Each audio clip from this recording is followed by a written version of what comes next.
नमस्कार। आप देख रहे हैं हमारी यूट्यूब चैनल।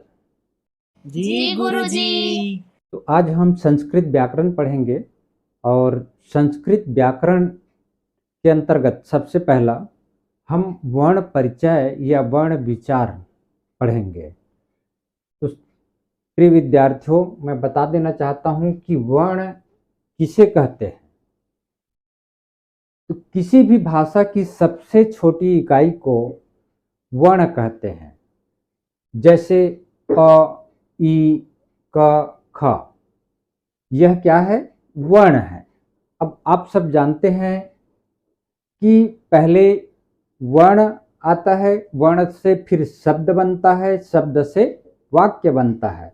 अब यहाँ पर शब्द बनता है, शब्द का अर्थ है सार्थक शब्द। सार्थक शब्द बनना चाहिए। जैसे मोहन, मोहन एक सार्थक शब्द है। मोहन का नाम जैसे कृष्ण को बोलते हैं। और यदि मोहन एक शब्द है, इसमें हम ना, हा, मो ये कर देते हैं। इसमें भी तीन शब्द है। मोहन में भी मो, ह, न तीन शब्द है और नह, मो इसमें भी तीन शब्द है। लेकिन ये सार्थक शब्द नहीं है, इसलिए हम इसको शब्द नहीं कहेंगे। उसी प्रकार शब्द से वाक्य बनता है। जैसे मोहन घर जाता है, यह वाक्य है। अब यदि मैं कहूं कि जाता है मोहन घर, इस वाक्य में इतना ही शब्द है जितना मोहन घर जाता है, लेकिन यह सार्थक शब्द है और जाता है मोहन घर यह निरर्थक है, इसलिए इसे हम वाक्य नहीं कहेंगे। तो साथियों, वर्ण, वर्ण से शब्द बनता है, शब्द से वाक्य बनता है। उसी प्रकार एक और शब्द आता है अक्षर। अक्षर किसे कहते हैं? मेरे हिसाब से वर्ण का ही पर्यायवाची अक्षर। अक्षर दो वर्णों से मिलकर के बना है या दो शब्दों से मिलकर के बना है। अधनक्षर, अ मतलब नहीं और क्षर मतलब क्षरण होना। क्षरण मतलब तोड़ना, विभाजन करना। जैसे छत्तीसगढ़ी में आप लोग सुने होंगे कि मैं आ रहा हूं, तुझे छरूंगा। तो छरूंगा मतलब उसको, उसके हाथ पैर को तोड़ूंगा। तो यहां पर अक्षर है। अक्षर मतलब जिसे कभी विभाजित न किया जा सके और तोड़ा ना जा सके, वह अक्षर है। उसी प्रकार फिर आता है वर्णमाला। वर्णमाला क्या है? आप सुने होंगे फूलमाला, पुष्पमाला। तो फूलमाला क्या है? फूलों को एक धागा में पिरोया जाता है और माला बनाया जाता है या हार बनाया जाता है। उसी प्रकार वर्णमाला किसी भी भाषा के क्रमबद्ध समूह को वर्णमाला कहते हैं। क्रमबद्ध समूह, क्रमबद्ध समूह मतलब क, ख, ग, घ, अंग। बीच में क के बाद ग या क के बाद घ नहीं आना चाहिए, क्रमबद्ध समूह होना चाहिए। इसीलिए महर्षि पाणिनि ने अपने व्याकरण में वर्ण या अक्षर समन्वय की बात कही गई है।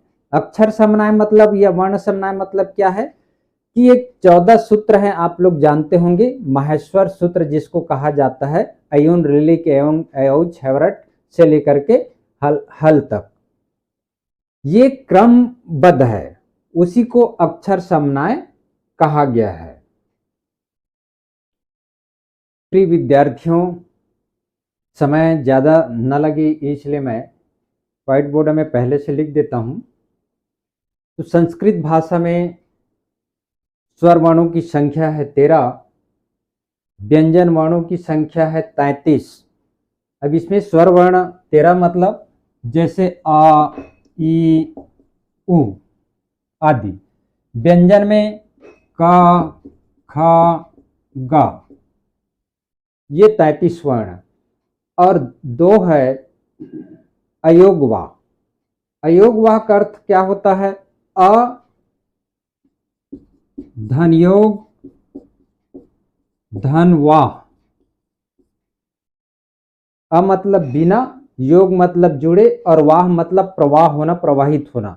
अर्थात बिना जुड़े शब्दों को आगे ले जाए वह कहलाता है अयोगवा। और अयोगवा न तो स्वर में गिना जाता है न ही व्यंजन में गिना जाता है, बल्कि दोनों में लग करके, स्वर और व्यंजन में लग करके शब्दों को गति प्रदान करती है, वह अयोगवा कहलाता है। जैसे आप देखे होंगे कि अ में अनुस्वार लगा देते हैं तो अम कहा जाता है। उसी प्रकार अस्वर में ही यदि हम विसर्ग लगा दें तो अह कहा जाता है। उसी प्रकार व्यंजन में भी लगता है, क में क व्यंजन है और यदि हम इसमें अनुस्वार लगा दिए तो कम की मात्रा हो गया, और यदि क में विसर्ग लगा दिए तो कहा हो गया। तो ये अयोगवा न तो स्वर में गिना जाता है न व्यंजन में, लेकिन शब्दों को आगे ले जाता है, स्वर वर्णों में भी जुड़ता है, व्यंजन वर्णों में भी जुड़ता है। अब इसके बाद जो है, ये तो कुल 48 हो गया, 13 स्वर 33 व्यंजन, कुल 48 वर्ण। व्यंजन वर्ण के बारे में भाग 2 अलग से वीडियो बनाऊंगा। भाग 1 स्वर वर्ण के बारे में बताऊंगा और भाग 2 अलग से मैं वीडियो बनाऊंगा, क्योंकि यदि मैं दोनों वर्णों का इसमें समावेश करूंगा तो वीडियो बहुत ज़्यादा लंबा हो जाएगा। इसलिए तो इसके पहले मैं आप लोगों को कहना चाहता हूं कि यह मेरा पहला वीडियो है और आप लोगों को अच्छा लगेगा तो लाइक, सब्सक्राइब और शेयर कर दीजिएगा और बेल आइकन को भी दबा दीजिएगा ताकि मेरा आने वाला वीडियो का नोटिफिकेशन आप तक पहुंच सके। अब देखिए, स्वर वर्ण किसे कहते हैं। तो स्वर वर्ण वह वर्ण है जो अपनी सामर्थ्य से या स्वतंत्र रूप से बोले जाते हैं। जैसे व्यंजन वर्ण में व्यंजन स्वतंत्र रूप से नहीं बोले जाते, व्यंजन में स्वरों की आवश्यकता पड़ती है उनके उच्चारण के लिए, लेकिन स्वर में किसी और वर्णों की आवश्यकता या सहायता नहीं पड़ती, उसे स्वर वर्ण कहते हैं। जैसे अ, ई, उ।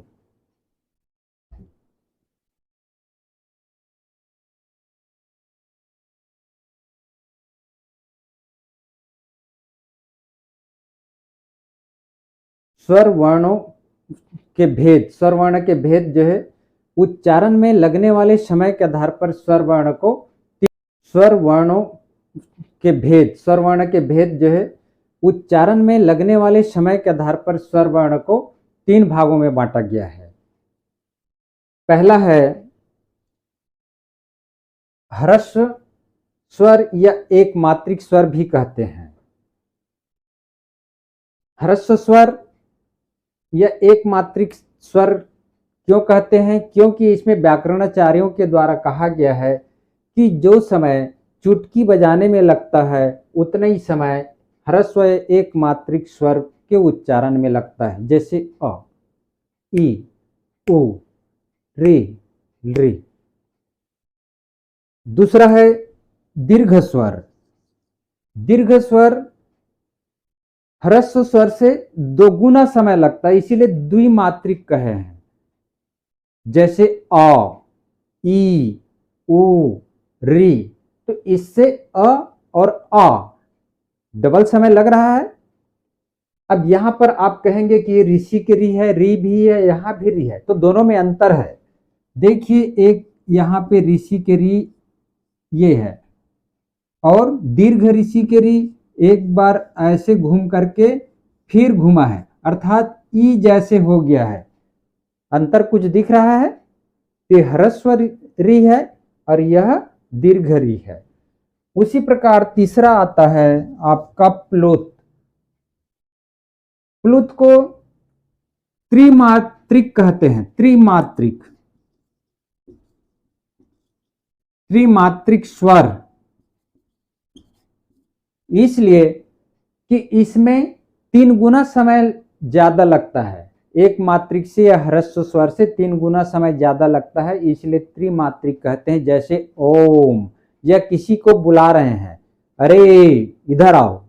तो इसमें प्लुत का या त्रिमात्रिक स्वर का प्रयोग हुआ है और यह जो है प्लुत ओम वेदों आदि में प्रयोग किया जाता है।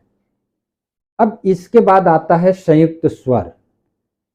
संयुक्त स्वर दो स्वर वर्णों के मेल से बना है, इसलिए संयुक्त कहते हैं। जैसे संयुक्त परिवार है, संयुक्त परिवार मतलब समझ गए होंगे, दादा दादी, चाचा चाची, माता पिता। तो संयुक्त परिवार जॉइंट फैमिली और एकल परिवार। तो उसी प्रकार यहां पर संयुक्त वर्ण है। संयुक्त वर्ण में 4 वर्ण आता है, ए, ऐ, ओ, औ। ए, अ, धन ई 2 वर्ण मिलकर के बना है ए, और ऐ जो है अ धन दीर्घ ई मिलकर के बना है ऐ। उसी प्रकार ओ बना है अ और ह्रस्व मिलकर के ओ बना है, और औ जो है अ और दीर्घ ऊ मिलकर के औ बना है। आप लोग अंग्रेजी में भी यदि ऐ लिखते हैं तो ए आई का प्रयोग करते हैं, क्योंकि ए भी स्वर वर्ण है और आई भी स्वर वर्ण है। यहां पर ए भी स्वर वर्ण है, यू भी स्वर वर्ण है, तो यहां पर 2 स्वर वर्ण मिला हुआ है। इस प्रकार ह्रस्व स्वर 5, दीर्घ स्वर 4 और संयुक्त स्वर 4 बराबर कुल कितना स्वर हुआ? 13। प्रयत्न के आधार पर या वायु की गति के आधार पर स्वर वर्ण को और 4 भागों में बांटा गया है, जिसे हम समृद्ध स्वर, अर्ध समृद्ध स्वर, विवृत स्वर और अर्ध विवृत स्वर कहते हैं। समृद्ध स्वर क्या है? तो समृद्ध स्वर के अंतर्गत ई, उ, ऊ, इसमें आप उच्चारण कर रहे होंगे तो समझ में आ रहा होगा कि इसमें इसके उच्चारण में मुख का द्वार जो है सकरा है, जैसे ई सकरा है। उसी प्रकार अर्ध समृद्ध में आधा सकरा रहता है, जैसे ए, ई में पूरा सकरा, और ए या ओ बोल रहे हैं तो अर्ध सकरा। उसी प्रकार विपरीत स्वर है, इन वर्णों के उच्चारण में हमारे मुख का द्वार पूरा खुला रहता है, उसे विपरीत कहते हैं। विपरीत मतलब खुला हुआ, जैसे आ खुला है, और अर्ध विपरीत स्वर मतलब अ, ए, औ। आप उच्चारण करेंगे तो आपको समझ में आ जाएगा कि मुंह आपका कितना खुला है, उसके आधार पे आप अंदाजा लगा सकते हैं। तेज हुए विद्यार्थियों, हमारा स्वर वर्ण आगामी वीडियो में व्यंजन वर्ण के बारे में बताऊंगा, तो आप देखते रहिए। धन्यवाद।